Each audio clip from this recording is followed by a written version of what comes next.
Good morning, Shabbat Shalom, and welcome. I'm Ross, and I'm live from the Athenaeum in Jackson, Louisiana, home of Horeb Institute for the Historical and Objective Research and Exploration of the Bible, and home of United Israel World Union Center South.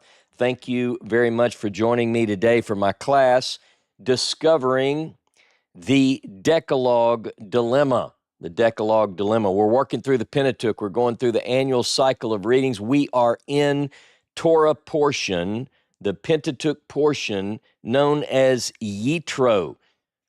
This is the portion that goes from Exodus 18:1 all the way through the end of 2023. Again, this is part of our Leaving Egypt series, which is going through the book of Exodus according to the annual cycle of readings, part of a larger year-long study, Perspectives in the Pentateuch. I'm excited about this class. I'm really excited. You will notice now, if you take a look at the description, in the description of this video, you'll see links to quite a bit of helpful information. But of those things, there's one that you'll need later in the class for certain, and that is a comparison of the Ten Commandments version that we have in Exodus and Deuteronomy. And you'll see that link in the description. You'll need that. Because today, we're going to be talking about the Decalogue. The giving of the Decalogue is a pivotal, if not the most pivotal event in all of the Bible. But what I guess I would start with is, do we really understand it? Do we really know what that Decalogue is? Because in this class, we're going to explore that within the biblical text, we have different versions of the 10 words. Get ready for this. I know you're going to be shocked. We have some inconsistencies in the narratives, and even the translation, 10 Commandments, is not accurate according to the Hebrew. So we're going to look through some of these things. We're going to get back as close as we can because, ladies and gentlemen, this is essential. This is very important.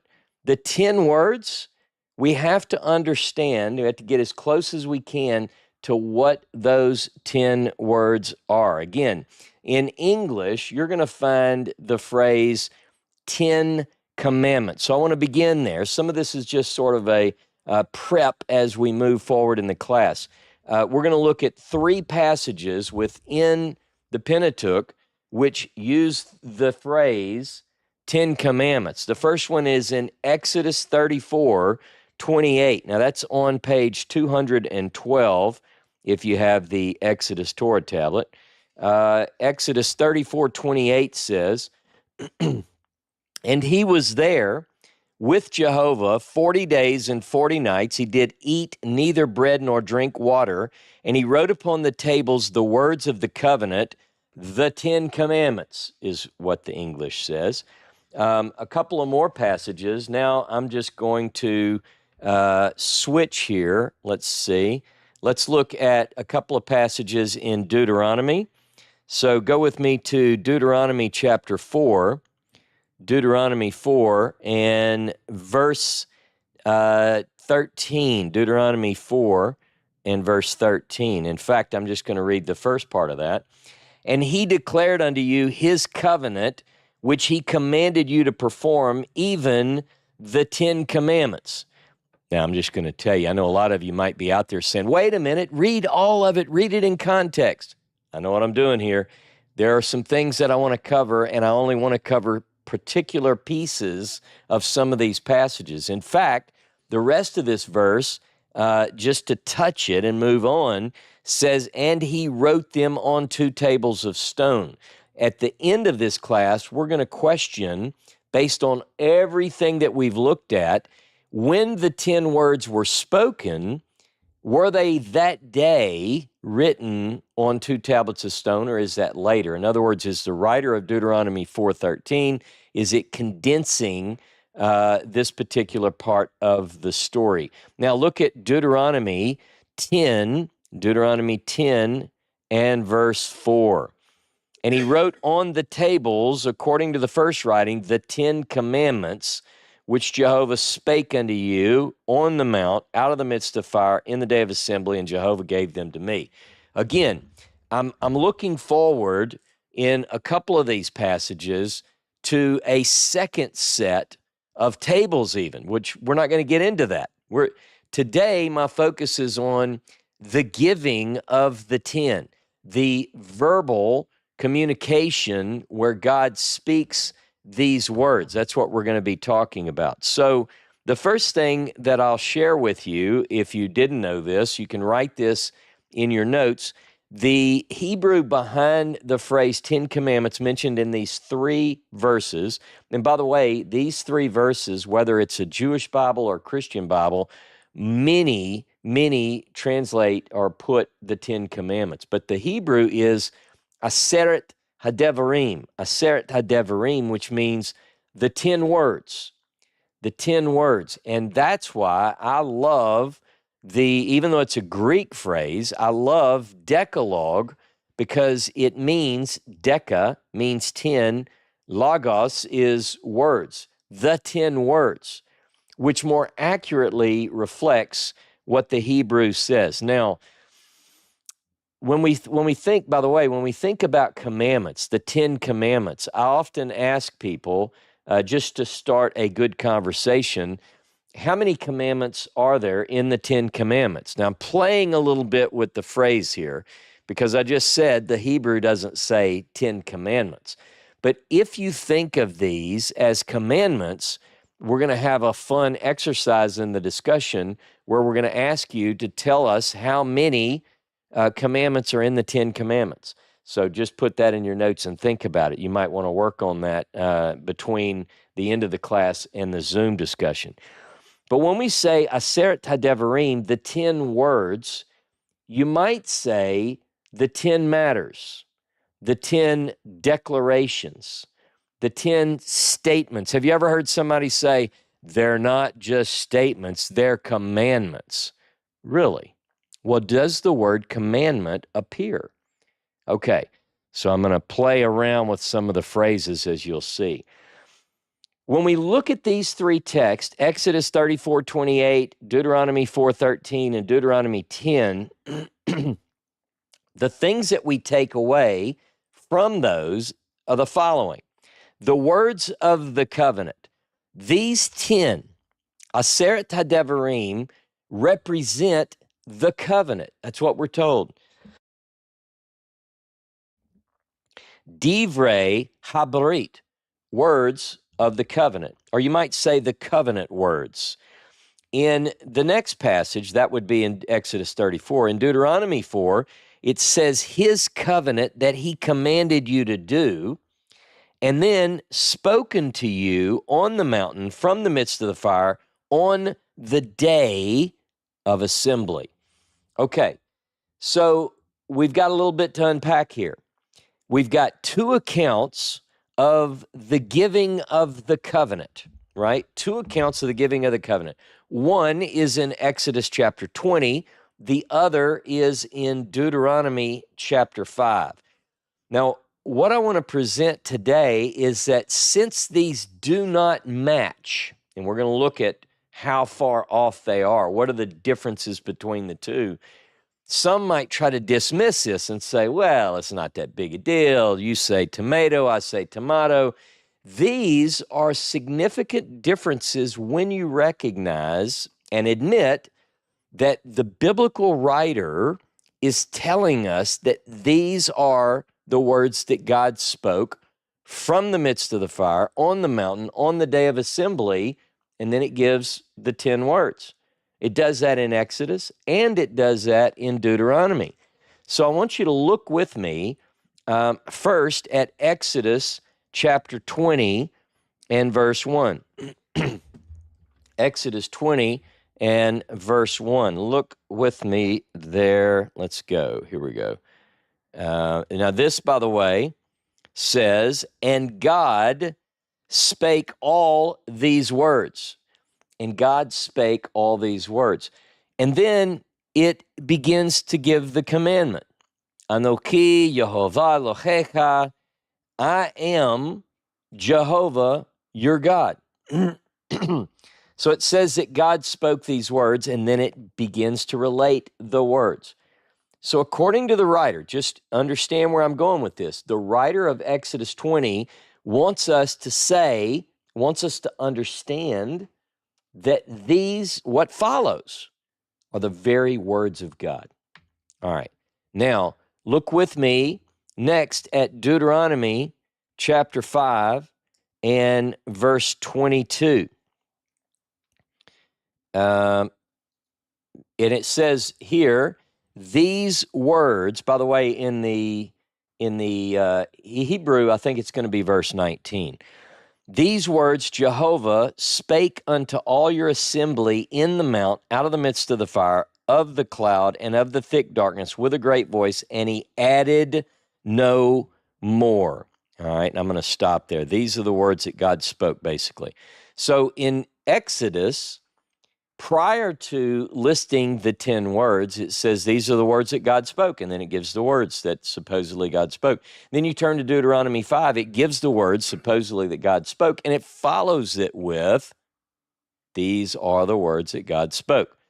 Everybody get the point there. Now, what we're going to do is we're going to look at that last phrase, which I find interesting. In that last phrase in Deuteronomy 5:22, it says, and he added no more. Now, this is the English translation according to the ASV. Now, I used to love this phrase in that form, in that translated form, because according to everything that I understood, God spoke the 10 words and he added nothing else. And he didn't go on about other laws, and there were not other laws mentioned out loud to the assembled group on the day of assembly from the midst of the fire, etc. So he just spoke the 10 words. Anochi, I am God, you're God, and so forth. And then at the very end, that's it. And he added no more. In Hebrew, the phrase is velo yasaf. Velo yasaf. So I wondered, how accurate is the translation, and he added no more? Is that what it really says? So I looked and I found that phrase, velo yasaf, occurs 66 times in the Hebrew Bible. So we ought to be able to read through those 66 times. Relax, you're not, I did. You can do it later. And come up with a very accurate translation based on all of the occurrences of the phrase, velo yasaf.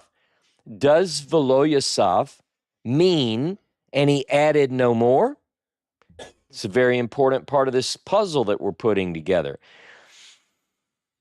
Yasaf does and can mean add or do again, to repeat, right? So that's one of the ways that you could look at this particular phrase, but it seems that a more accurate translation would be, and not again. He spoke these 10 words from the mountain, from the midst of the fire, on the day of assembly, and that didn't happen again. Okay. In other words, this was a unique watershed event that has not happened from the beginning of time until this day, except this one time. That is what the writer means by velo yasaf. So when we talk about the 10 words where God spoke from heaven to an assembled group of people, this is why it's so important. The 10 words, by the way, are all that God ever spoke audibly to the nation, but the phrase velo yasaf is highlighting the uniqueness of this encounter. In fact, let me make this point even more convincing. If you go with me to Deuteronomy chapter 4, verse 32 and 33. Deuteronomy 4, verses 32 and 33. For ask now of the days that are past, which were before thee since the day that God created man upon the earth, and from the one end of heaven unto the other, whether there has been any such thing as this great thing is, or hath been heard like it. Did a people ever hear the voice of God speaking out of the midst of the fire as you have heard and live? You see? So the idea of Velo Yosaf is it's only happened once. It's not happened again.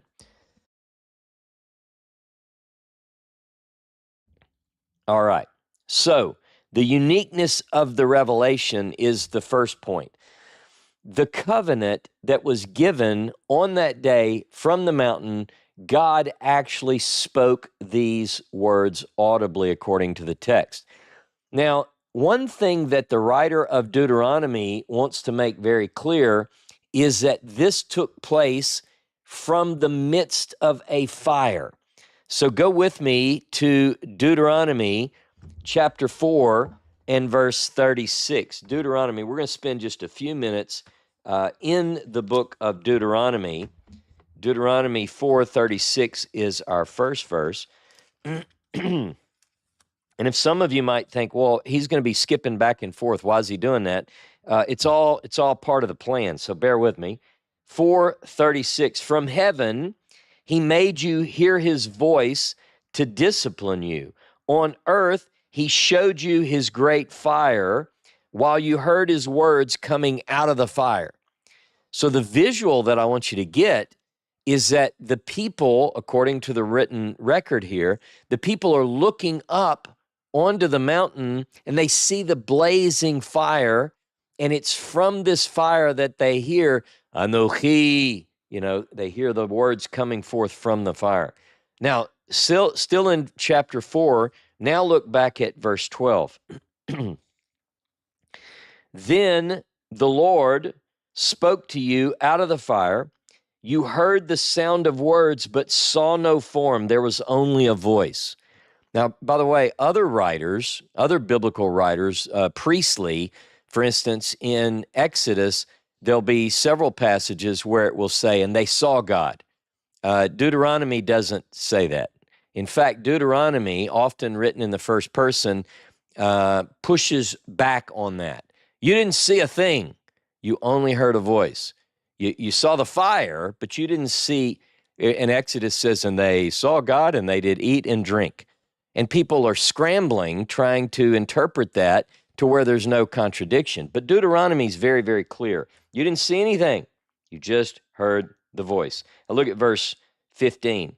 Since you saw no form, when the Lord spoke to you at Horeb out of the fire, take care and watch yourself closely.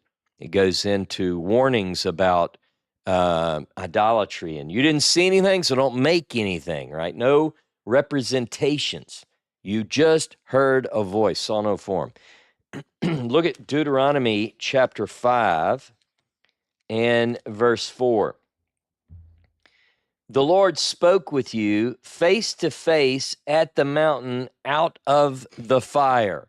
And you go, wait a minute, face to face? Well, there's an explanation for that. We'll get into that later. Look down at verse 19.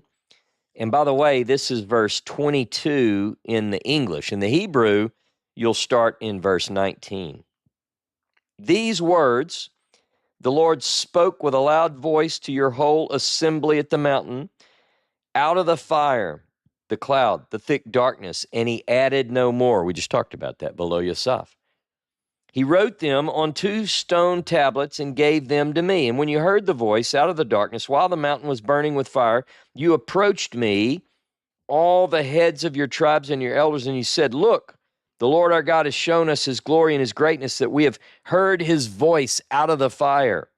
Today, we've seen that God may speak to someone and the person may still live. So now, why should we die? For this great fire will consume us. If we hear the voice of the Lord our God any longer, we shall die. For who is there of all flesh that has heard the voice of the living God speaking out of fire as we have and remained alive? Very interesting. Okay, now The point of those, I have two other passages on the screen I'm not going to read, and that's because I wanted you to have them in your notes as talking about from the midst of the fire, but that's for later. It's probably going to be in a class, maybe not this one coming up, but the following. Now, there's one other passage that I want to point out a couple of points on, and that's in Deuteronomy 33 and verse 2. In Deuteronomy 33 and verse 2, we are dealing with what is called the blessing of Moses, the blessing of Moses. So if you go to Deuteronomy 33:2, here's what it says. And he said, Jehovah came from Sinai, and he rose from Seir unto them. He shined forth from Mount Paran, and he came from the 10,000s of holy ones, and his right hand was a fiery law for them. And the reason I wanted to point this particular text out, first of all, it's a fascinating text because translations are all over the board. I just read the ASV, which preserves the idea that what God had in his hand was a fire law. Now, in Hebrew, the phrase translated by ASV and other translations trying to be literal, what they're rendering is the phrase, it's a word that's otherwise unattested, and what some have proposed is that it's two small words joined together, eshdat. Esh is fire, and dat is a word for a law, a statute, if you will. And so the idea is that this covenant represented a fire law. So just so you have that in your notes. Now, the 10 words that God spoke from Horeb it's talked about several times. We have several passages we're going to look at where it talks about the 10 words as being either a covenant or he made a covenant from Horeb. So look with me at Deuteronomy chapter 4 and verse 10. We're just going to go through, again, Deuteronomy. I'm going to be relying a lot on Deuteronomy as we work through this. It seems to be a more reliable source, and there are reasons for that, by the way. In Deuteronomy 4:10, it says, the day that thou stoodest before Jehovah thy God in Horeb, when Jehovah said unto me, assemble me the people, and I'll make them hear my words, that they may learn to fear me all the days that they live upon the earth, and that they may teach their children. Okay, so this is a reference back to the day that you stood before Jehovah in Horeb, or, right there at the base of the mountain. Look at verse 15, chapter 4. Again, take ye therefore good heed unto yourselves, for ye saw no manner of form on the day that Jehovah spake unto you in Horeb out of the midst of the fire. So I want to make the point that the revelation takes place at Horeb. We're going to talk, by the way, in the after discussion, more about where we think this location is. But, so he's speaking from Horeb. Look at chapter 5 and verse 2. Now, some of you might think, well, I thought we covered a couple of these. We're looking at different reasons or different elements of some of these texts. Chapter 5, verse 2, Jehovah our God made a covenant with us in Horeb. All right, so it's Yehovah Eloheinu karat imanu barit b'chorev. And Jehovah our God cut with us a covenant b'chorev, in Horeb. And then I want you to go all the way to Deuteronomy chapter 29 and verse 1. And Moses called all Israel. Let me back up. These are the words of the covenant which Jehovah commanded Moses to make with the children of Israel in the land of Moab beside the covenant which he made with them in Horeb. So I'm not focused at this point on Deuteronomy 29's covenant. What I want to focus on and made the reference for is because I want to make it very, very clear that it's at Horeb. Now, the interesting thing about Horeb is that when we deal with the book of Deuteronomy, with one exception, and I'll explain why on that later, but Deuteronomy always refers to the place where God spoke with the people audibly from the midst of fire on the day of assembly. It's referred to in Deuteronomy as Horeb, not Sinai. Sinai is used in one poetic passage in the blessing of Moses, which we just read in Deuteronomy 33, verse 2, where it talks about the Ashdot, the fire law. But elsewhere in Deuteronomy, it's always Horeb. And we're going to talk about the Moses scroll shortly as well. The priestly sources, almost without exception, refer to this place where the commandments or the 10 words are given. They refer to that as Sinai and not Horeb.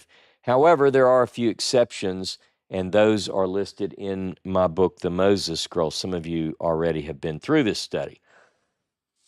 Now, when we talk about on the day of the assembly, so interestingly enough, in the Hebrew Bible, we have certain festive occasions, certain chagim, certain festivals, days that are set apart to commemorate certain elements, certain things that took place in the history of Israel.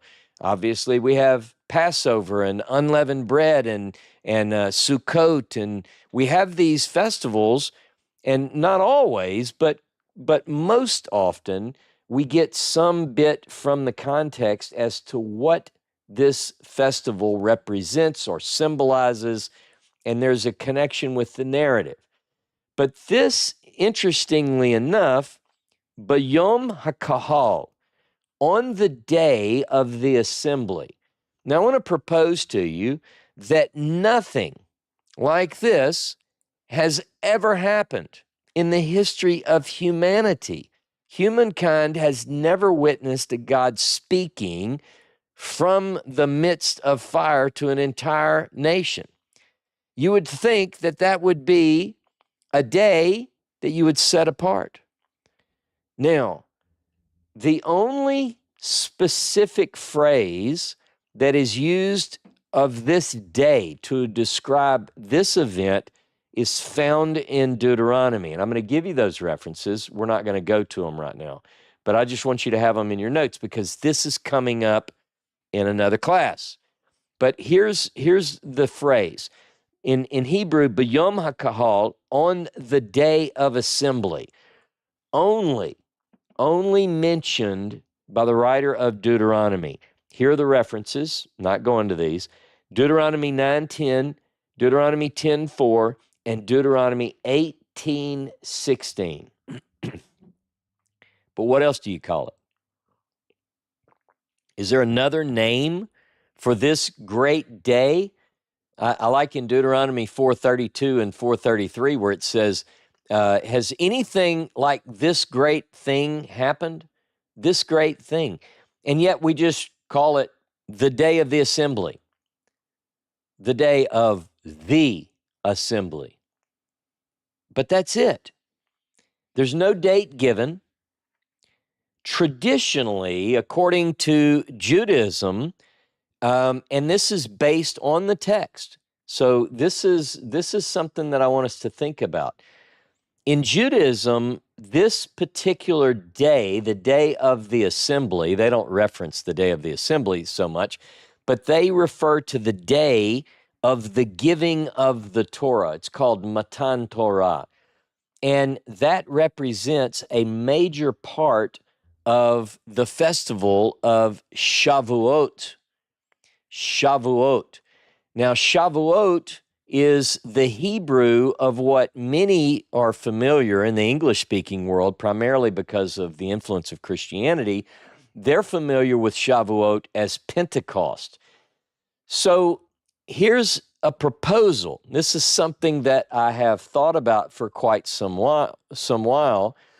Judaism, I think, is correct in identifying the day of the assembly. It's certainly around this time. We know that it's in the third month.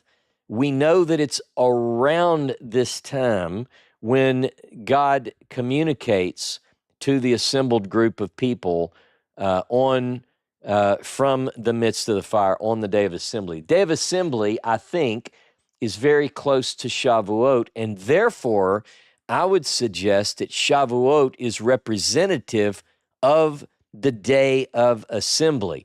In fact, I believe that this is, and I'm not trying to be dramatic here or sensational, but I believe that this is the secret festival, the unnamed festival that's mentioned twice in the narrative about where Moses is asking, basically saying, let my people go, send forth my people, so that we can keep a festival to the Lord.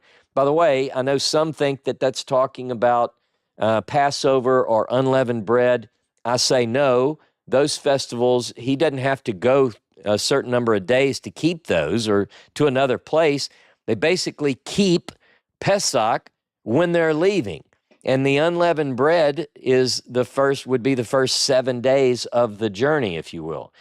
But I want you to look with me at two passages where it talks about the unnamed feast. Go with me to Exodus chapter 5. Exodus chapter 5 and verse 1. And afterward, Moses and Aaron came and said unto Pharaoh, Thus saith Jehovah, the God of Israel, let my people go that they may hold a feast to me in the wilderness, a festival, a chag. In other words, it really says, Shalak ami, send forth my people, the Yachogu, that they may festival to me, Bamidbar, in the wilderness. Now, I'm going to propose that that's referring to let us go because we're going to go and do a chag in the desert. And guess where they're going to do it? They're going to do it at a place called Horeb. And that's what the story supports. Now look at chapter 10, Exodus chapter 10 and verse 9. And Moses said, we will go with our young and with our old, with our sons, with our daughters, with our flocks, with our herds. We will go, for we must hold a feast, a chag, to Jehovah. But in both cases, in Exodus chapter 5, verse 1, and Exodus chapter 10 and verse 9, there is no name for the festival that they are to hold. So I believe that from the time of the Pesach, when they leave and they travel, you can read the story. By the way, when you go through the narrative, there's some inconsistencies, but when do they get to Horeb? Well, it depends. Depends on which source you read. If you read in chapter 17, it says they're at a place called Rephidim. You look at most people's maps of the route to Horeb, and they're going to have Rephidim somewhere else. But in chapter 17, these are just little bits for you to think about later. In verse 6 of chapter 17, they're at Rephidim, and Moses is there at the rock, and it says he's at Horeb. So Rephidim in chapter 17 indicates that they're already there. Chapter 18 gives another timing of when the children of Israel arrive at Sinai and or Horeb. And then chapter 19 at least tells us that they're in the third month. So when we look at Shavuot, this timing of Matan Torah, of giving of the Torah, certainly puts us, at least according to Exodus 19, at the right time of year. And by the way, the root word Shavuot is, it's translated, and it often is understood to mean sevens. You shall count 7 sevens, 7 weeks, right? And then the 50th day. So you've got 49 days and then the 50th day, which is where we get the idea of Pentecost. Okay, well, also, interestingly enough, the Hebrew root shva also has to do with the making of an oath. So it's interesting that what we see at the covenant ceremony at Horeb, it is a sort of oath between God and his people. Now, we're going to break that down even further in the after-class discussion. So I just wanted to touch on that. This event is unique, unlike anything that's ever happened, just like we read in Deuteronomy 4, 32, and 33. It was awe-inspiring, to say the least. It evoked fear, panic. It scared the people, right? And what we see following God speaking from the midst of the fire is this particular story. Look with me at Exodus 20, verse 18 through 21. This is on page 120 of the Torah tablet. 18, verse 18 through 21. It's attributed by the academic world as E. And all the people perceived the thunderings and the lightnings and the voice of the trumpet and the mountain smoking. And when the people saw it, they trembled and stood afar off. And they said unto Moses, Speak thou with us, and we'll hear. But let not God speak with us, lest we die. And Moses said unto the people, Fear not. That's my Moses voice. Fear not, for God is come to prove you, and that his fear may be before you, that ye sin not. The people stood afar off, and Moses drew near unto the thick darkness where God was. Now, we're going to read, that's Exodus's version. By the way, that follows the 10 words in Exodus. Now let's look at Deuteronomy chapter 5, Deuteronomy 5, verse 23. Deuteronomy 5 and beginning in verse 23. And it came to pass, when ye heard the voice out of the midst of the darkness while the mountain was burning with fire, that ye came near to me, even all the heads of your tribes and your elders, and ye said, Behold, Jehovah our God hath showed us his glory and his greatness, and we've heard his voice out of the midst of the fire. We've seen this day that God does speak with man, and he lives. Now therefore, why should we die? For this great fire will consume us. If we hear the voice of Jehovah our God any more, then we shall die. For who is there of all flesh that has heard the voice of the living God speaking out of the midst of fire, as we have and lived? Go thou near and hear all that Jehovah our God shall say. You speak unto us all that Jehovah our God shall speak unto you, and we will hear it and do it. And by the way, one more passage in Deuteronomy 18 I am not going to read, because that gets into something that I want to cover later. Okay, so the people are terrified. This watershed event, unlike anything from the beginning of time. Go back and ask all the way back to the garden, from when man was created until this day, the day that you're watching me talk about this event. Has anything like this ever happened? And the answer to that is no. So what was it that was communicated? What were those 10 words spoken by God on the day of assembly, the unnamed feast, from the midst of the fire to the entire assembled nation that terrified them so much that they told Moses never again? By the way, in a couple of passages, we'll get to this in a later class, God said that's a good idea. All right, but what was that? Okay, so again, the files in the description below, what I'm going to go through a little bit, just kind of hit the high points, because I really want to break this down in our Zoom call afterwards. a comparison of the 10 words. Again, Exodus 20 says, these are the words that God spoke, and then it gives the words.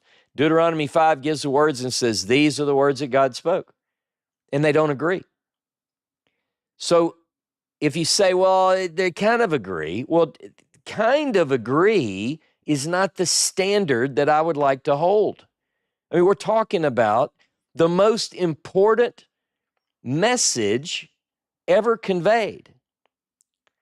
I want to get it closer than, well, yeah, kind of close. So let's look at, you can look at this, by the way, in English or Hebrew. I've done both. Both of the files are on my academia page. The links are in the description.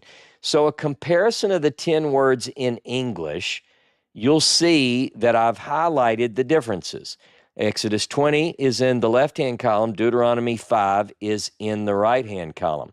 The first thing that I want to draw your attention to is the fact that people don't know how to divide these.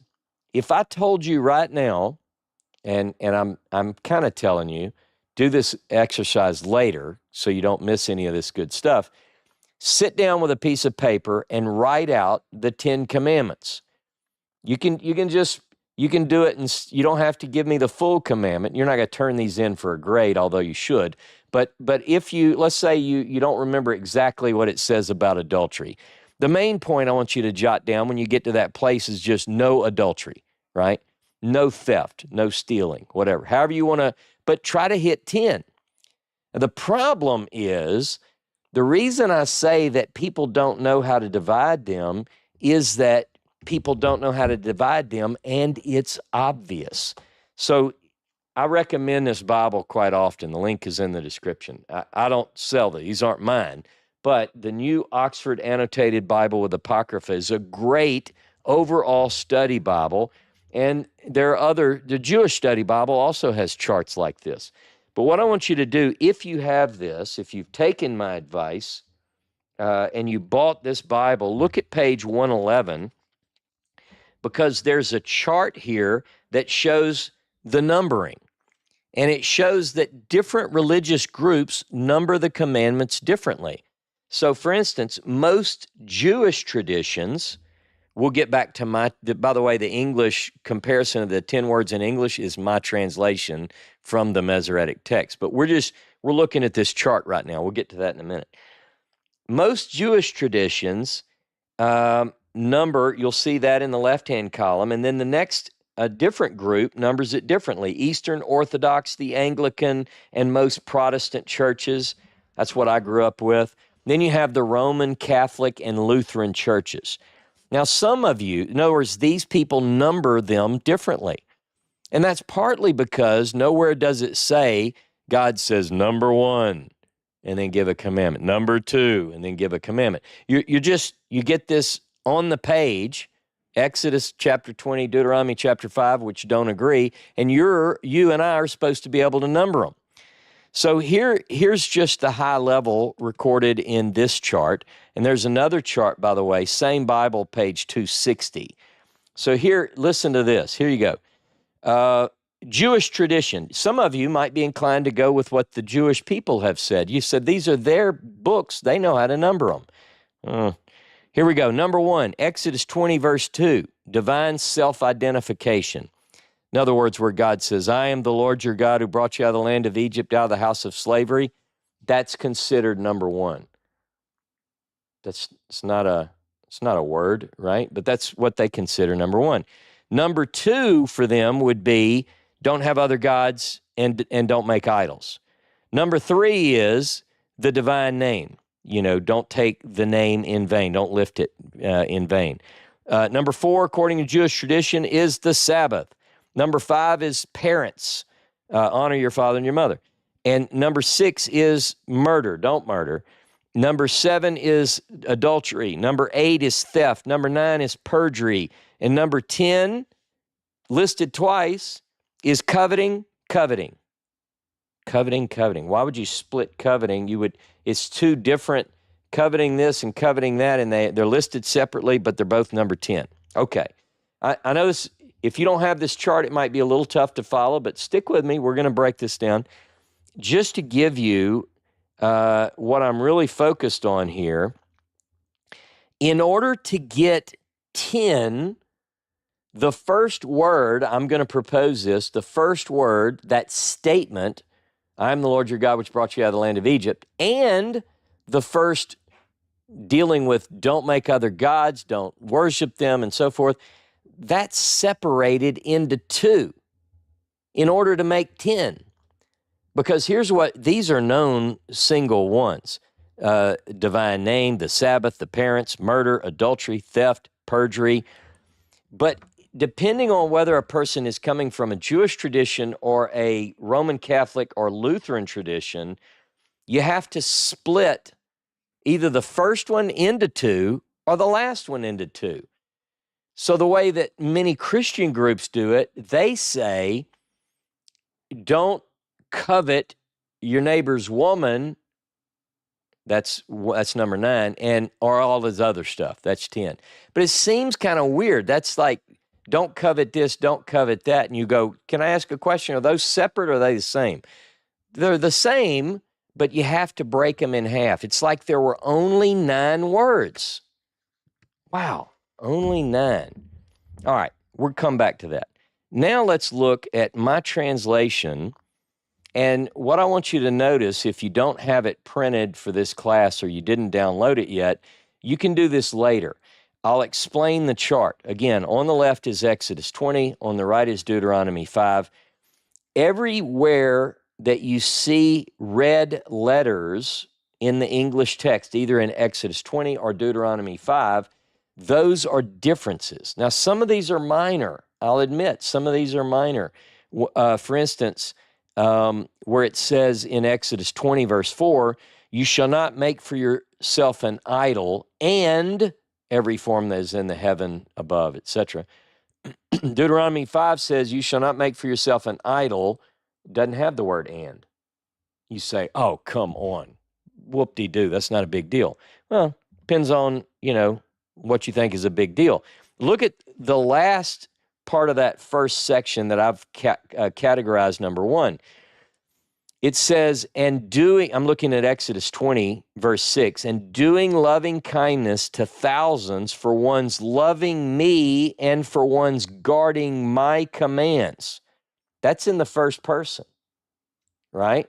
That's God speaking, according to Exodus 20, verses 2 through 6. He says, those guarding my commands. Now look at Deuteronomy 5. And doing loving kindness, verse 10, to thousands for one's loving me and for one's guarding his commands. Again, you go, well, how big a deal is it? Well, I don't know. I think it's a pretty big deal. My commands, his commands. What it says to me in Deuteronomy here is that the writer, someone, is in the third person now, referring to God, which brings up one of the issues with the versions that we see in Exodus and Deuteronomy. They both begin in the first person, Anochi Yehovah Elohecha, but then they switch to the third person. Okay. Now, you'll notice in my chart, in the English even, I've shown the breaks, the indications of breaks in the Hebrew text. So we have what we call the white spaces, and you'll see that symbol there at the end of number 1, both in Exodus and Deuteronomy. That is a setuma, right? It shows a break in the text, a white space. Now, interestingly enough, number 2 in both Exodus and Deuteronomy match exactly. You shall not lift the name. This is my translation. You may be familiar with don't take the name of the Lord your God in vain. But this literally, you shall not lift the name of Jehovah your God for falsehood, because Jehovah will not clear one who lifts his name for falsehood, right? So it has to do with using God's name to deceive. Now, the Sabbath command is different, and is the biggest difference between Exodus and Deuteronomy. I'm not going to go through every detail, but I want you to look at it. Just study it. Both, remember, Exodus 20, verse 1 says, here's what God said from the mountain, from the midst of the fire. Deuteronomy 5:22 said, this is what God said. Did he say both? Because they don't match. Now, what most commentators will do is they don't talk about that. What they do is they say, in Exodus chapter 20, we talk about the Sabbath day and its association with the creation. And in Deuteronomy 5, it has to do with the redemption from Egypt. But they both claim to be the words that God spoke from the mountain, from the midst of the fire on the day of assembly. So the question would be, which one is more close to what we would have heard if we were there? Exodus 20 says, remember the Sabbath day to separate it, to sanctify it. In Deuteronomy 5, it says, guard the Sabbath day to separate it. And then it adds the phrase, as which Jehovah your God commanded you. Now, what a lot of people will do is they say, well, Exodus 20 is actually what God said at that time, and Deuteronomy is just remembering it or misremembering it, as the case might be. I don't buy that. Okay. Next command, give weight. This is my translation. Give weight to your father and to your mother. That is typically translated honor, but it means you give weight to what your parents say, right? And the opposite of that is to esteem them lightly, like you're going to dismiss your parents' advice. So you could say, what does it mean to honor one's parents? You know, because people might have different ideas of what that looks like or what that means. Well, it's certainly, I think we ought to respect. Our parents have been around longer than us, assuming that our parents are still living. And we ought to give weight to what they say, right? All the parents are saying, amen. And the kids are saying, I don't know, maybe. Okay. Again, differences are noted. Now, quickly, just to go through, when you get down on my chart to number 9, you'll see that I've divided it, as is often done, into 2. You shall not desire, Exodus, your neighbor's woman. Now, I had to move a text in Deuteronomy because the order is slightly different. In Deuteronomy, it actually begins, you shall not crave your neighbor's house, his field, his servant, his handmaid, his ox, his donkey, and all that is your neighbor's, and you shall not desire your neighbor's woman. I moved that in the chart so you see that they both kind of have the same thing. But it's even different Hebrew words. Like the word for covet, look at number 10 in my chart. You shall not desire your neighbor's house. And if you look at 10 in Deuteronomy, don't crave, different Hebrew word. My point is, these don't agree.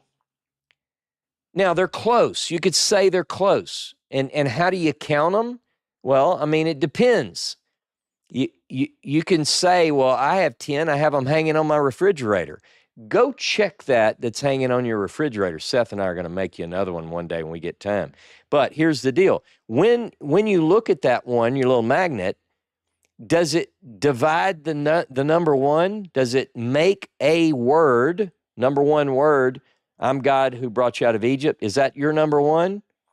Or does your number 1 include I'm God who brought you out of Egypt, don't have any idols and so forth, and your number 10 is divided? Does your refrigerator magnet take number 10 and split covet? Don't covet your neighbor's wife. Don't covet your neighbor's stuff. How do you get to 10? All right. This is going to require some personal study. Now, if you'll look also in the description, in this video, you'll see that I also have the Hebrew version. Because some of you might say, Ross, I don't like your translation. I just want to look at the Hebrew. Because there, I bet there aren't differences. Well, look at that. Just click on it. You don't even have to know Hebrew. Click on the Hebrew version, comparison of Exodus 20 and Deuteronomy 5 in Hebrew, and look at all the yellow. The yellow marks differences between the two. Now, let me give you a couple more stats as we move through this. Exodus chapter 20, if you count the words in Hebrew, these are the words that God spoke, you count them. And I hope you've done this. I did. 172 words. If you say, well, let me see what Deuteronomy has, you count those, it's 189. All right? So which one represents the more accurate version? We don't know how to divide them based on the canonical text. The Exodus 20 version and the Deuteronomy 5 version don't agree. And by the way, we don't get the full list given anywhere else in the Hebrew Bible. We have a couple of what we call intertext, where a writer is referring back to the 10 words but doesn't give them all. So we get that like in Jeremiah chapter 7, verse 9, and we see it there. And then you see it in the Gospels. You remember where certain people come up to Jesus. In fact, Jesus gives more of them than any writer in the Hebrew Bible, where someone says, what must I do to inherit eternal life? And Jesus says, keep the commandments. He says, which one? And he starts going through the list, and then it's almost like the guy interrupts him and says, yeah, I've done all that, right? You remember the story? Okay, but beyond that, we don't have a lot to go on. So the Dead Sea Scrolls give us one version or another. We've got a few versions of the Dead Sea Scrolls that give a partial list or sometimes all the list, and those generally either agree with Exodus, agree with Deuteronomy, or conflate to make both of them match, right? So like you go, well, I like this in Exodus and I like this in Deuteronomy, and the Dead Sea Scroll will pull those together, trying to make some sense out of that. So it's hard to know what those 10 words, which is why the story of the Moses scroll knocked me to my knees. If you haven't read the Moses scroll, I do recommend that you do that, because the central part of this document, which I believe is an ancient and authentic scroll, contains a version of the 10 words. Get this, it's different than Exodus and Deuteronomy, but that shouldn't be a problem because Exodus and Deuteronomy are different. It's very close. So in other words, if you give credit to Exodus and Deuteronomy for being close, in some ways, this version is close to what that has, but it has a number 10. It has 10. And the way we know in this document where a word ends, it begins with Anochi Elohim Elohecha. I am God your God. And then it gives a command, a word. And then it ends Anochi Elohim Elohecha. And after that, it would start a new line in the Hebrew on the scroll.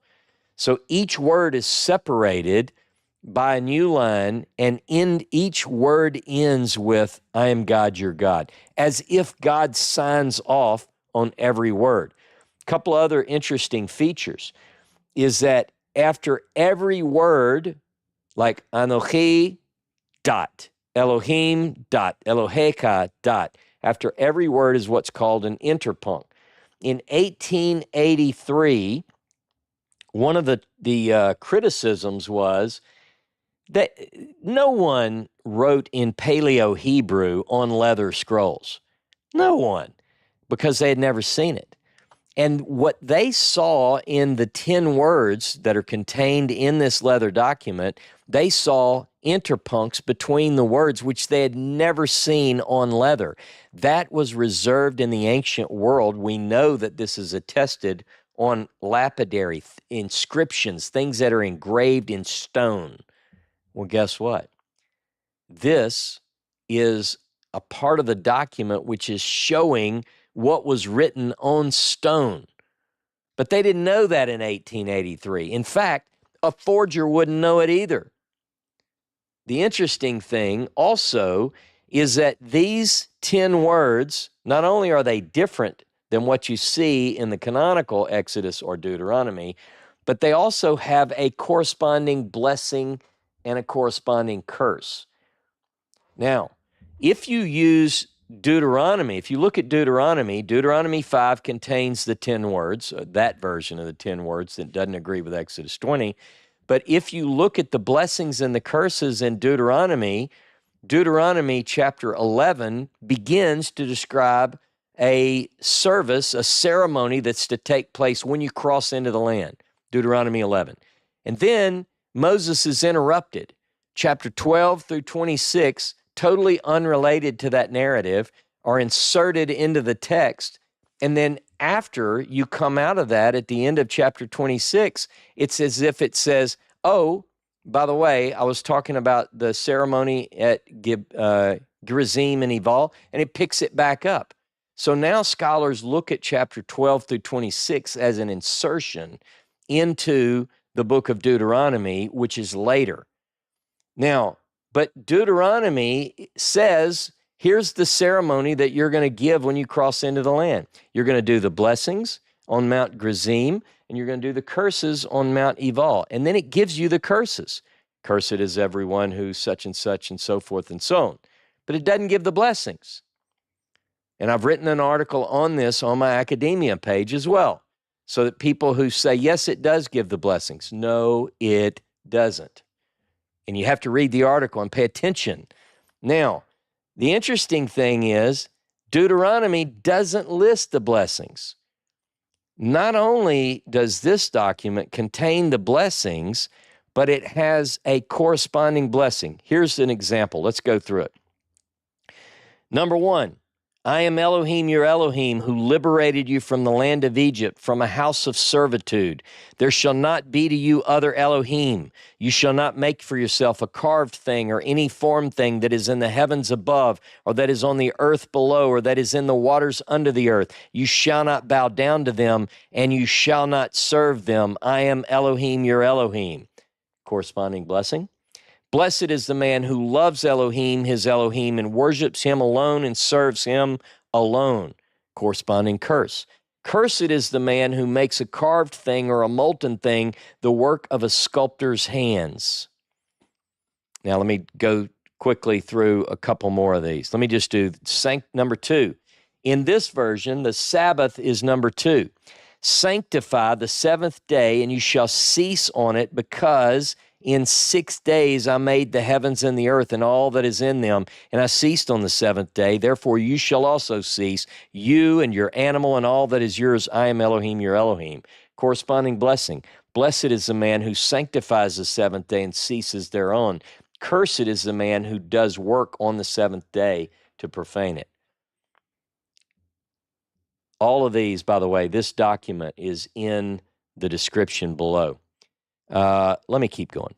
Honor your father and your mother, thereby lengthening your days. I am Elohim, your Elohim. Corresponding blessing. Blessed is the man who honors his father and his mother. Cursed is the one who esteems his father and his mother lightly.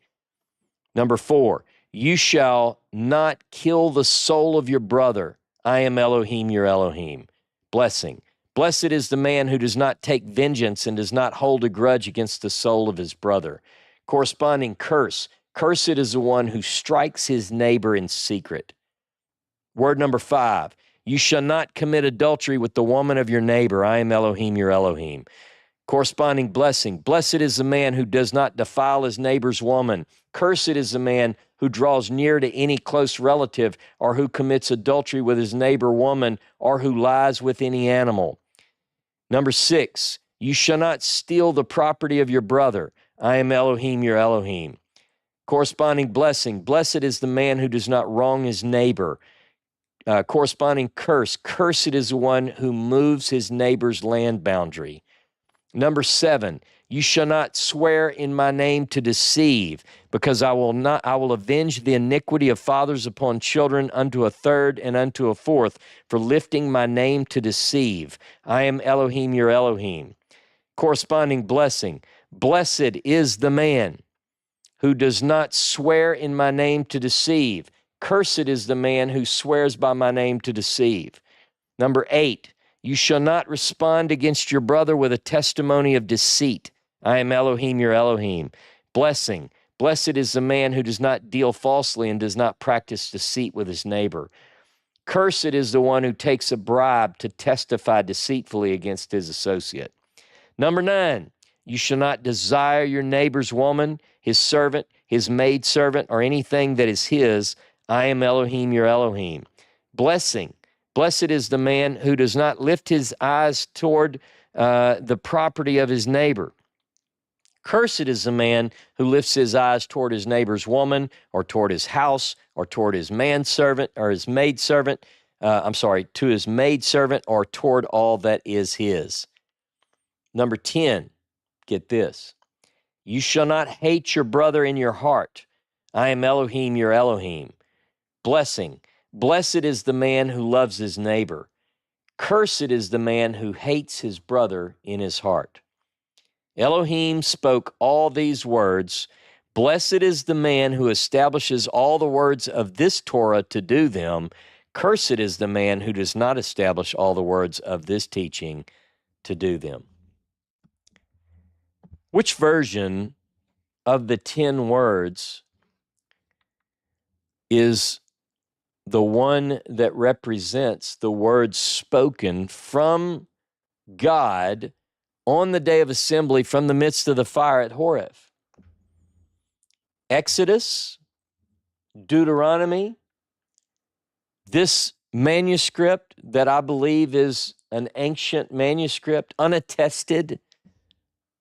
The 10 words were written on 2 tablets of stone. We're going to get to that in another class. On the day of assembly. Now, the question is, when were those written? In other words, the words are spoken. Deuteronomy 4 makes you feel like that as soon as God finished speaking them, he hands Moses the tablets with the words written on them. Or is it later? Let's look at 3 verses in Deuteronomy and Exodus. Look with me at Deuteronomy 5:22.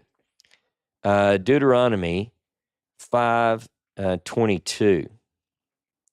And by the way, again, verse 19 in the Hebrew. These words Jehovah spake unto all your assembly in the mount out of the midst of fire, of the cloud, and of thick darkness with a great voice, and he added no more, and he wrote them on 2 tablets of stone and gave them to me. If I read that, I get the impression that this is a record of how it went down. He spoke the words, he wrote them on 2 tablets and gave them to Moses. But now let's look at a couple of other passages. Look at Deuteronomy 9, and let's look at verse 8 through 11. Also in Horeb ye provoked Jehovah to wrath, and Jehovah was angry with you to destroy you. When I was gone up into the mount to receive the tablets of stone, even the tables of the covenant which Jehovah made with you, then I abode in the mount 40 days and 40 nights. I did eat neither bread nor drink water. And Jehovah delivered unto me the 2 tables of stone written with the finger of God, and on them was written according to all the words which Jehovah spake with you in the mount, out of the midst of the fire, in the day of assembly. And it came to pass, at the end of the 40 days and 40 nights that Jehovah gave me the 2 tables of stone, even the tables of the covenant. So then you have to say, well, when did he give them the 10 words? Well, I think details matter, right? You know me. All right, now let's look at one more passage, Exodus chapter 24 and verse 12, which is page 142 of the tablet. And Jehovah said unto Moses, come up to me into the mount and be there, and I will give thee the tables of stone and the law and the commandment which I've written, that you may teach them. Now, by the way, this is chapter 24, verse 12, where the story of the giving of the commandments is back in 20. So this would indicate, along with Deuteronomy 9, that the giving of the 10 words came later on stone tablets. What was communicated at the time verbally was the day of the assembly. That was this awe-inspiring event. Now, you say, well, we know which version is the real version. Which version do you choose? Exodus 20, Deuteronomy 10. Do you seek maybe some of the commentators that seek to make excuses for the differences? I mean, it's not like we can go find the tablets. I mean, I'd like to, but we don't have the tablets with the words of God written on them either. So we have to look back at Exodus 20 and Deuteronomy 5 and or maybe this other manuscript. I'll tell you what, I've laid some stuff out that requires some good conversation, and we're going to do that in the after-class discussion. I would remind you to check out our store. I've got my What Would Moses Write shirt. You see that? Just check this out in your spare time. We've got some cool products. We've got the Exodus Store tablet. We're doing things because we have these questions. What would Moses write? What is authentic to the message? It's what Horeb Institute is really about, getting back to, as closely as we can, the historically accurate words of Moses and the words that God spoke to Moses to convey to the people. We're not doing any favor by holding to apologetics and fundamentalism when there are clearly discrepancies and issues within the text. Look, you're not doing any favor. I say be honest to Moses, be honest to God. I know it's a bit troubling at first, but I'm not holding Moses to any standard. I'm holding the biblical text accountable.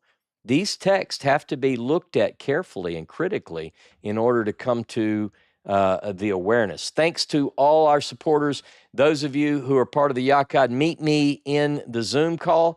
The rest of you who've not yet joined the Yachad, please stick around. You'll be with us for about 45 minutes on a YouTube channel. Until then, Shabbat Shalom, Shavuot Tov.